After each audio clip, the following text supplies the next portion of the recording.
gummy bears. We're gonna sit down for this one because we like the ground. And we got gummy bears. ADHD and marriage. Opposites attract. That is what happened here. Very true.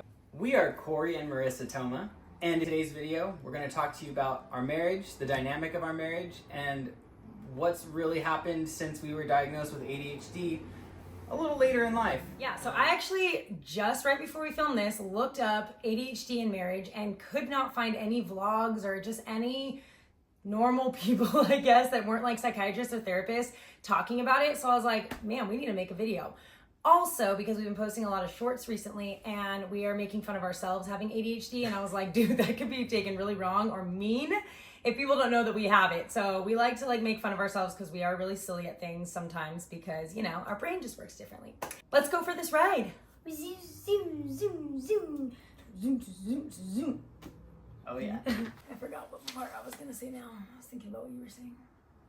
Okay, so in case you are not aware of ADHD at all, we're just gonna give you a quick little thing about it. So I actually have hyperactive ADHD, which is kind of rare for girls. Mostly guys get diagnosed with that. And Corey has inattentive ADHD, which he's gonna talk about in a second. And typically girls have that. So I thought about 3 of the biggest symptoms of ADHD that come out in my life that are like really tough for others and for myself because they're just very like apparent. All right, so number 1 is excessive talking and interrupting people. I do that all the time, especially to Corey, and I talk a lot. Number 2 is impulsivity, especially when it comes to like blurting things out or just deciding I'm gonna drop it low in the middle of Target when it's like not appropriate, or like not being able to like, stay in my seat, or like not stop fidgeting when it, you know, like at a wedding or at a funeral, like I need to sit still kind of thing. Number 3 would be the fact that I'm constantly always running. It feels like a motor is constantly in my brain. I have not napped in years. I literally cannot sit down and rest. So that has been so difficult for me because I'm either exhausted a lot or I just like annoy everyone else around me because I'm just constantly go, go, go, go. Mm-hmm. For me, number 1 is forgetfulness and like the inability to keep things in my mind. A lot of people, if you tell them something in 20 minutes, they'll still remember that thing.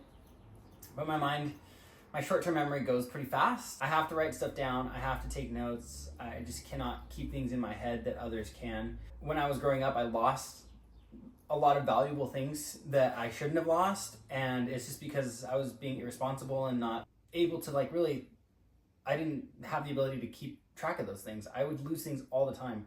No one should have given me anything of importance. Number 2, I would say kind of the fast thinking and always processing. So even now as we're filming this video, I'm thinking about camera settings. I'm thinking about what Marissa's saying, and I'm lighting, processing all these things. The dust molecules in the bedroom. Yeah, so my mind just constantly goes into a new thought process and starts running on it. So I have to fight really hard to get my mind back and stay focused on what's present in the moment.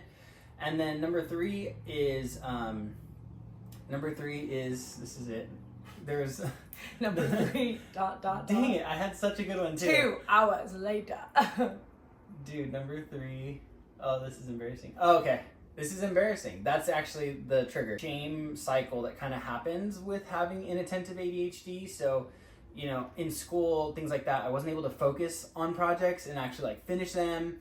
Chores were always hard for me. Doing basic things like taking care of my hygiene, it was always like I had to like be reminded every night by my mom. So it's just that executive function, that's what they call it, is that it's harder for ADHD people. Executive dysfunction for ADHD people. Executive function is what normal people do those things pretty automatically once you get into a routine. For ADHD people, you actually have executive dysfunction and it's hard to do those things. So what's hard is like, you know, the shame of like, oh, I should be more disciplined. I should be able to do the basic things in life and it not be a super hard thing or the hardest thing in my life. And it causes a lot of shame and causes you to feel really stuck in life. Only 3 that we named because we could go on and probably talk for like an hour. So we just wanted to kind of be more brief with it and just give you like 3 each. But there's like countless more. Because as he's saying this, I'm thinking of like this, and I'm telling myself, don't blurt this out. Don't blurt this out. You're on national TV. Talking about our opposing, like we really didn't have any that overlapped, even though we both do have things that do overlap, but our most biggest ones don't. So I think without even saying, you could see how we could easily annoy each other and easily just butt heads, you know, where I'm like, come on, get it, like get these things, let's go fast.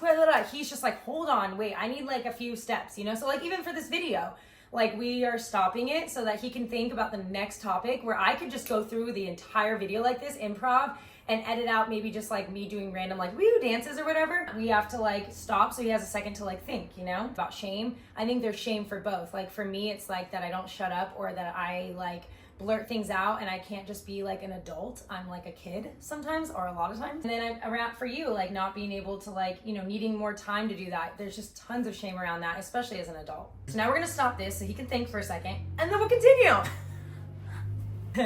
We don't know anyone in our life where both couples have ADHD. Quite a few friends where like one has it, but we don't know anyone, right? That both couples have it. So if you're out there and you're watching this and you are in the same position, please leave us a comment, because we'd love to know that we're not alone. If we have not met a couple yet that both have ADHD. Yeah. Actually, our psychiatrist said that statistically, it's very rare ADHD people in general to get married. Usually they marry somebody that's neurotypical, balance each other out that way.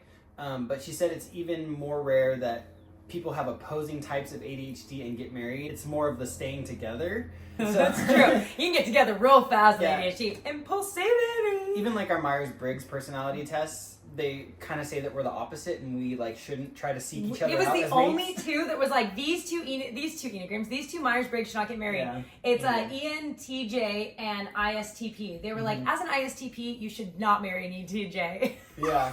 But it's just funny. She said statistically, like, only 3% of people that actually get married, like, with those opposing types of ADHD stay together. Yes, we're just an example of what can happen if you work at your marriage consistently. I think the biggest thing is that we have just educated ourselves on ADHD and our personal ADHD, and also learning about each other's in the process has been really helpful, because you start to understand kind of the dynamics of the other person and what they go through on a daily basis with doing normal things or whatever, however they're approaching life. And so, yeah, once you learn about the other person, you can then work with them. Yeah. I think that is our number one piece of advice, is learning about the other person's personality. Even if you don't have ADHD, learning about your partner's ADHD, your partner's Enneagram or personality, or Myers-Briggs if you're into that. If not, just like learning about what their personality is like, so that you can work with them, because we fought for so many years and literally thought we weren't going to make it many times. I think once we learn to kind of understand each other, taking time to learn about inattentive and he started taking time to learn about hyperactive, then there are certain things now that we're like, okay, we'll remind each other sometimes, like, hey, I think you're kind of acting like this. But we also are a lot more understanding. Like, for one example, I need to process out loud a lot of times, and that my brain is always thinking internally, but like so many trains of thought that sometimes if I don't say things out loud, I get this like really intense feeling where I want to like scream, or like, no, or zoomies. Like I get zoomies like right before bed, and he's just kind of learned to like sit there. My alarm went off, so it cut us off. But what I was going to finish saying was that Corey's learned to sit there and enjoy the show and let me have my zoomies. Yeah. Okay, next topic. Woo!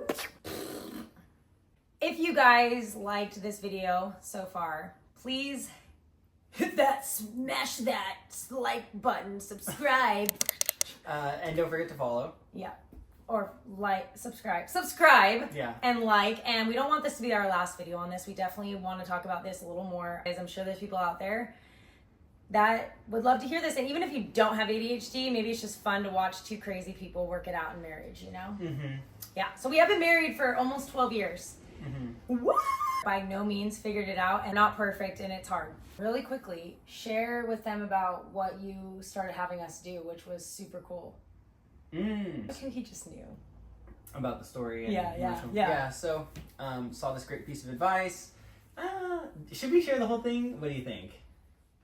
Maybe next time. Yeah, maybe we'll do it on another video. If you guys want to know what it is, comment down below. I'm gonna stay on target. So transformative. Not get off on a tangent with our you know, Yeah. ADHD. Yeah. So we're gonna land this plane right now. I can see the runway. So take care, you guys. We'll see you later. Have a wonderful day, and we'll talk to you soon. Peace out. A-Town. Wait, what? A-Town. Let me dance. Yeah, get one in.